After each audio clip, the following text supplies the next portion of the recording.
Hello दोस्तों, नमस्कार। स्वागत है आप जॉब अभी तक में। आइए देख लेते हैं विद्यार्थी जीवन से प्रमुख खबरें।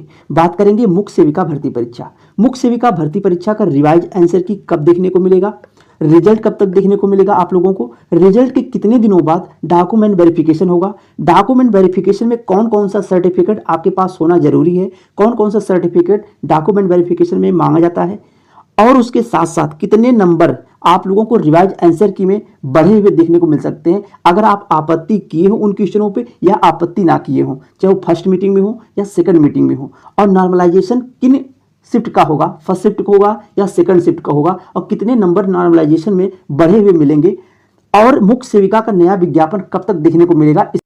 पहले बात करेंगे मुख्य सेविका का नॉर्मलाइजेशन स्कोर क्या होगा और रिवाइज आंसर की कब देखने को मिलने जा रही है। मुख्य सेविका भर्ती परीक्षा 2 पालियों में देखने को मिली थी, फर्स्ट मीटिंग और सेकंड मीटिंग में। आपको पहले भी इस चैनल के माध्यम से बताया गया था कि जो फर्स्ट मीटिंग का पेपर हुआ था वहां पे आपको 4 नंबर जो रिवाइज आंसर की आएगी वहां पे 4 क्वेश्चनों में बदलाव देखने को मिलेगा, और सेकंड मीटिंग वाले में 3 क्वेश्चनों में बदलाव देखने को मिलेगा। बदलाव का मतलब ये है कि जो ऑप्शन आयोग ने माना है वह ऑप्शन सरासर गलत है, लेकिन एनसीईआरटी बेस में वही ऑप्शन अलग दिया है, लेकिन आयोग ने उसको अलग ठहराया है। तो यहाँ पे आपको फायदा मिलेगा। फर्स्ट शिफ्ट वालों को 4 क्वेश्चन बढ़े हुए मिलेंगे, जिनका क्वेश्चन कम हो रहा है, कम सही क्वेश्चन हो रहे हैं, उन लोगों को यहाँ फायदा देखने को मिलेगा 4 क्वेश्चन का। मान लीजिए आप क्वेश्चन अटेंड किए हों या ना किए हों, तब भी यहाँ फायदा देखने को मिलेगा। लेकिन कब फायदा देखने को मिलेगा, जब आयोग कॉमन नंबर देगा। जैसे कि आप लोगों को पता होगा कि आयोग इसके पहले वीडियो का रिवाइज आंसर की जारी किया, तो आयोग किसी क्वेश्चन को लेके कोर्ट तक विद्यार्थी ना जाए, इसलिए वह यही एक लेवल अपनाता है कि आपके क्वेश्चन में ऑप्शन चेंज करता है कम से कम, और उस क्वेश्चन में कॉमन नंबर देके सभी को उस क्वेश्चन का फायदा दे देता है। तो सरासर आयोग बच जाता है, क्योंकि मान लीजिए आपने जो ऑप्शन चेंज किया, जो ऑप्शन आपने लगाया था एग्जाम में, उस ऑप्शन को आयोग ने गलत किया, आयोग ने अलग ऑप्शन माना, तो आपका जो ऑप्शन एक सही होगा वो जो आयोग इसके पहले ऑप्शन सही किया था वो भी सही मानेगा। उसके बाद आयोग ये चाहेगा कि इस क्वेश्चन को हम इसमें कॉमन नंबर दे देते हैं। जो विद्यार्थी इस क्वेश्चन को अटेंड किया होगा एग्जाम में या नहीं किया होगा, उन सभी को यहां फायदा मिलेगा। और अगर मान लीजिए आपने, आयोग ने यह कहा कि हम इसमें ऑप्शन चेंज करेंगे, यानी कि फर्स्ट सेकंड 2 ऑप्शन सही मानेंगे, उन दोनों ऑप्शनों में अगर आप ऑप्शन सही किए होंगे तभी दोनों ऑप्शन में से कोई आपका एक ऑप्शन सही होगा, तभी आपके नंबर यहां पे बढ़ेंगे, अन्यथा नहीं बढ़ेंगे। अगर आयोग कॉमन नंबर नहीं देगा तो आपको फायदा नहीं मिलेगा। लेकिन 99% उम्मीद यही होती है कि आयोग क्या करता है कि आपको कॉमन नंबर दे देता है, चाहे वह क्वेश्चन आप किए हो या ना किए हो, वहां पे आपको पूरा नंबर मिल जाता है, वह क्वेश्चन सभी लोगों का सही हो जाता है। और अगर मान लीजिए आप किसी क्वेश्चन पे आपत्ति नहीं किए हैं, केवल इस क्वेश्चन पे एक ही लोग आपत्ति किए हैं पूरे जितने एग्जाम दिए हैं, तब भी आयोग उतना ही लोड लेगा। आयोग क्या चाहता है कि आपके पास एथेंटिक प्रूफ होना चाहिए, यानी आप कोई ऐसा प्रूफ दिए हैं एनसीईआरटी का या कोई एथेंटिक बुक का कि आयोग को ऐसा लगे कि ये ऑप्शन सही है, हमारे द्वारा जो आंसर की में ऑप्शन जारी किया गया था वह गलत है, तो आयोग यहाँ पे उस ऑप्शन को मान लेगा और आपको सभी को पूरा नंबर दे देगा। तो यहां पे यह नहीं है कि आप लोग यह दिमाग से निकाल दीजिए कि अगर आप आपत्ति नहीं किए तो आपको फायदा नहीं मिलेगा, आपको तब भी फायदा मिलेगा। वही हाल यहां पे सेकंड मीटिंग वालों के लिए होगा, यहां पे भी सबको वही नंबर मिलेगा कॉमन नंबर में, और अगर ऑप्शन चेंज होगा तो उन्हीं को फायदा मिलेगा जो लोग क्वेश्चन किए होंगे, जो लोग वही ऑप्शन सही किए होंगे जो आयोग या माना है, या फिर आयोग ने जो बदल दिया है, यानी जो एनसीईआरटी में सही है उसको अगर माना तो यहाँ पे उन्हीं लोगों को फायदा होगा। बाकी पहले बता दिया गया कि 99% उम्मीद होती है कि आयोग कॉमन नंबर दे देता है, सभी को वरीयता समान दे देता है, जो नंबर होते हैं, जो क्वेश्चन होते हैं वो समान सबको दे देता है। तो 4 क्वेश्चन है फर्स्ट मीटिंग में और 3 क्वेश्चन है रिवाइज आंसर की आप लोगों की नवंबर माह में देखने को मिल जाएगी। नवंबर माह में रिवाइज आंसर की देखने को मिल जाएगी, और नवंबर माह के फर्स्ट वीक में आपके जो आप लोग एग्जाम दिए हैं, जो OMR था, वह OMR की स्कैनिंग स्टार्ट हो जाएगी नवंबर माह से। नवंबर माह से स्कैनिंग, नवंबर माह की प्रथम सप्ताह से स्कैनिंग स्टार्ट हो जाएगी। उसके बाद आपका रिवाइज आंसर की देखने को मिल जाएगा नवंबर माह में, और रिजल्ट पे काम चलने लगेगा। दिसंबर माह में आपको रिजल्ट हर हाल में देखने को मिल जाएगा UPSSC से मुख्य सेविका भर्ती परीक्षा का। रिजल्ट आने के बाद यह मान के चलिए जिस दिन आपका रिजल्ट जारी होगा उस दिन से 10 से लेके 15 दिन के बीच में आपकी DB की नोटिस देखने को मिल जाएगी।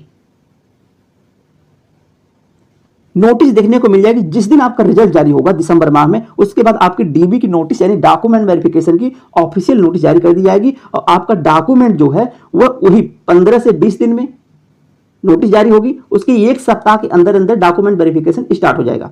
और डॉक्यूमेंट वेरिफिकेशन में आपके जो सर्टिफिकेट लगेंगे वहां पे हाई स्कूल यानी 10th का, 12th का और बीए का, ये आपके डॉक्यूमेंट लगेंगे। यहाँ पे मार्कशीट हो गई और सनद सर्टिफिकेट हो गया, यहाँ पे भी मार्कशीट और सर्टिफिकेट हो गया। और उसके बाद बीए का जो है आपका डिग्री आप निकलवा लीजिए, अगर डिग्री ना हो तो प्रोविजनल भी चल जाएगा। और उसके बाद मार्कशीट होगी आपकी, यह आपके डॉक्यूमेंट वेरिफिकेशन। और ईडब्ल्यूएस आपके पास उस समय था, वह भी ईडब्ल्यूएस जो प्रेजेंट टाइम में आप ईडब्ल्यूएस अभी जो जब आपका डॉक्यूमेंट वेरिफिकेशन का नोटिस आएगा उस समय का आपके पास ईडब्ल्यूएस सर्टिफिकेट जो है वह एलिजिबल होना चाहिए। यह नहीं कि वह उसकी लिमिट समाप्त हो चुकी हो तब आप लेके जाएंगे तो आयोग उस पर कुछ ना कुछ एक्शन ले सकता है। इसलिए इन सब चीजों से बचने के लिए आप ईडब्ल्यूएस सर्टिफिकेट बनवा के रख लीजिए, ना बनवाए हो तो, क्योंकि उसको भी बनवाने में 1 सप्ताह 10 दिन 15 दिन लग जाता है। और जो लोग ओबीसी में हैं, कास्ट सर्टिफिकेट होता है या जो भी सर्टिफिकेट हो वो अपना रिन्यूअल करवा लीजिए। उसको यह ना सोचिए कि जिस दिन हमारा रिजल्ट आएगा हमारा सिलेक्शन होगा तभी हम बनवाएंगे। और आप लोगों को कट ऑफ पहले ही बता दिया गया है। देखिए, जिन लोगों को अभी 1-2 क्वेश्चन कम भी हो रहे हैं, जब रिवाइज आंसर की आएगी वहां पे जब नंबर बढ़ जाएंगे तो फिर उन लोगों को भी मौका मिल जाएगा। आपको पता होगा 34,000 से लेकर 35,000 लोग एग्जाम दिए हैं, तो आयोग यह भी काम कर सकता है कि सभी लोगों को इसमें से एक कॉमन कट ऑफ बना देगा। कि हम मान लीजिए कि एक कॉमन कट ऑफ बना लिया कि 40 से 45 नंबर तक लोगों को डीबी के लिए सभी लोगों को बुलाया जाए। जिस तरह से 1 नंबर वालों को मुख्य परीक्षा में बैठने के लिए बुलाया गया, उसी तरह से आयोग कर सकता है कि 40 से 45 नंबर वाले जनरल, ओबीसी, ईडब्ल्यूएस इन लोगों को बुला लीजिए। और बाकी एक कट ऑफ बना लिया एससी एसटी के लिए, सबको बुला लिया डॉक्यूमेंट वेरिफिकेशन के लिए। क्योंकि डॉक्यूमेंट वेरिफिकेशन में थोड़ा बहुत लोचा है। उसका कारण क्या है, यहाँ पे आयोग जो बीएससी होम साइंस को लेके है, बीएससी होम साइंस को लेके यह पोर्टल ओपन नहीं किया था, लेकिन कुछ लोग ऐसे थे जो आवेदन किए थे, उन लोगों का एडमिट कार्ड भी जारी हुआ और एग्जाम भी दिए और उनका रिजल्ट भी जारी होगा। तो आयोग क्या चाहता है कि क्या डॉक्यूमेंट वेरिफिकेशन कराने के बाद बीएससी होम साइंस वालों को एलिजिबल करेगा या नहीं करेगा, यह आयोग के ऊपर डिपेंड करेगा। कि आयोग अगर एलिजिबल करेगा तो क्यों पोर्टल ओपन नहीं किया था बीएससी होम साइंस वाले जो विद्यार्थी इसमें आवेदन नहीं कर पाए थे उनको लेके। तो यहां पे थोड़ी बात फंसेगी, तो आयोग के ऊपर डिपेंड करेगा वो आयोग क्या करना चाहता है बीएससी होम साइंस को लेके। तो आयोग ऐसा भी कर सकता है, एक कॉमन कट ऑफ निकाल देगा, सभी लोगों को डीबी के लिए बुला सकता है डॉक्यूमेंट वेरिफिकेशन के लिए। तो अपना आप डॉक्यूमेंट तैयार रखिए, क्योंकि मान लीजिए आप डॉक्यूमेंट तैयार नहीं रखेंगे और डीबी के समय में फिर आपका डॉक्यूमेंट बन नहीं पाएगा। और जिन लोगों के नाम में कुछ गड़बड़ियां हैं, जैसे कि मान लीजिए कुमार कुमारी लग जाता है, कुछ दिक्कतें आ जाती है सर्टिफिकेट में, हाई स्कूल का अलग सर्टिफिकेट हो जाता है और ग्रेजुएशन इंटर का अलग हो जाता है, तो वहां पे ऐसा नहीं कि आप अपना सर्टिफिकेट का नाम चेंज करवाइए, आप एक बनवा लीजिएगा, एफिडेविट बनवा लीजिएगा, तो वहां पे इतना चल जाता है। और आपकी मार्कशीट देखने के बाद आपको कभी बाहर नहीं किया जाएगा, क्योंकि यह नॉर्मली गलती होती है, सबके साथ हो जाती है कि हाई स्कूल में नाम के आगे कुमारी और कुमार का और पिताजी के नाम में कुछ गड़बड़ियां हो जाती हैं, तो एफिडेविट लगाने के बाद वो मान जाते हैं और फिर आगे चल के आप उसको संशोधन करवा सकते हैं। तो यह चीज आप लोग तैयार रखिएगा। नवंबर माह में आपका रिवाइजन से किया जाएगी और दिसंबर माह में रिजल्ट आ जाएगा। और मुख्य सेविका की नया भर्ती विज्ञापन, जैसा कि आप लोगों को पता होगा कि मुख्य सेविका की पहला विज्ञापन अधीनस्थ सेवा चयन आयोग से जारी हुआ। इसके पहले मुख्य सेविका की कोई भी भर्ती विज्ञापन न अधीनस्थ सेवा चयन आयोग से आया था, ना ही किसी भी आयोग से देखने को मिला था। यह पहला विज्ञापन जो कि एग्जाम हुआ, जो आपका रिजल्ट आने वाला है। इसके बाद हो सकता है कि आयोग ऐसा करे कि जो पद अगर इसमें खाली रह गए, या फिर इसके बाद 23 लास्ट तक भी, 24 लास्ट तक आप लोगों को 23 पीईटी से भी विज्ञापन देखने को मिल सकता है। अभी कंफर्म नहीं है, लेकिन इस भर्ती को पूरा होने के बाद अब आप लोगों को मुख्य सेविका की भर्ती जब स्टार्ट हो गई है, जब इसके पहले नहीं हो रही थी लेकिन अब स्टार्ट हो गई है, तो आने वाले समय में भी मुख्य सेविका की भर्ती देखने को मिलेंगी। तो अगर आप पीटी 2023 में आवेदन किए हैं तो अच्छे से अपना एग्जाम दीजिए, क्योंकि ऐसे मौके कभी कभी आते हैं कि कोई भी विज्ञापन देखने को मिल गया। और आयोग ये भी है कि यूपी SSS यानी अधीनस्थ सेवा चयन आयोग जो आप लोगों को एग्जाम कराया है मुख्य सेविका का, यह वेटिंग लिस्ट नहीं निकालता। वेटिंग लिस्ट का मतलब ये होता है कि मान लीजिए कुछ पद खाली चल गए, योग्य विद्यार्थी नहीं मिले मुख्य सेविका में, तो ऐसा वो नहीं करेगा कि कट ऑफ को कम करके लोगों को बुला ले, ऐसा नहीं करेगा।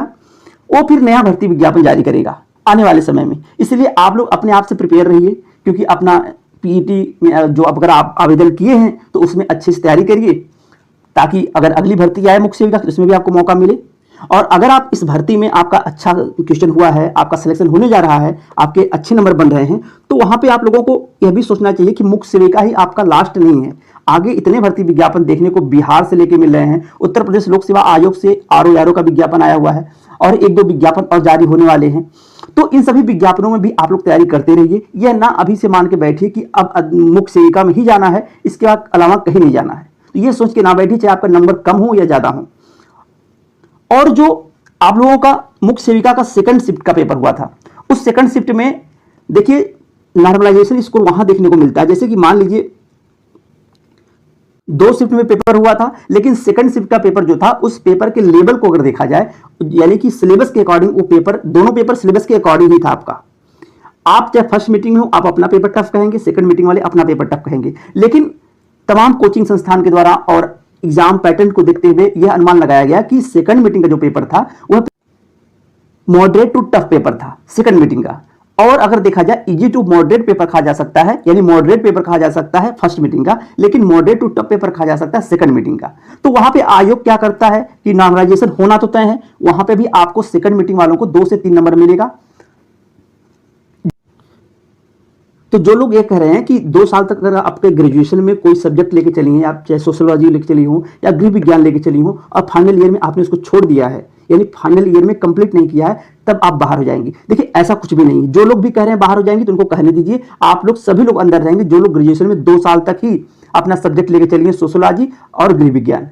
क्योंकि उत्तर प्रदेश में 2 साल तक ही कॉम्बिनेशन माना जाता है, 3 साल तक जरूरी नहीं कि आपका सब्जेक्ट होना चाहिए, केवल 2 साल तक है तो अब भी आप कॉम्बिनेशन आपका सब्जेक्ट बन रहा है तब भी आप एलिजिबल हैं। इससे आप लोग परेशान ना होइए। बाकी आपके रिजल्ट और रिवाइज आंसर की लेकर जानकारी दे दी गई है। आप लोग चैनल को भी सब्सक्राइब कर लीजिए, क्योंकि आगामी भी आने वाली भर्ती विज्ञापन में आप आवेदन करना चाहेंगी तो वहां पर भी सभी जानकारियां सही सटीक मिल सके। आज के लिए बस इतना ही। बहुत बहुत धन्यवाद। जय हिंद।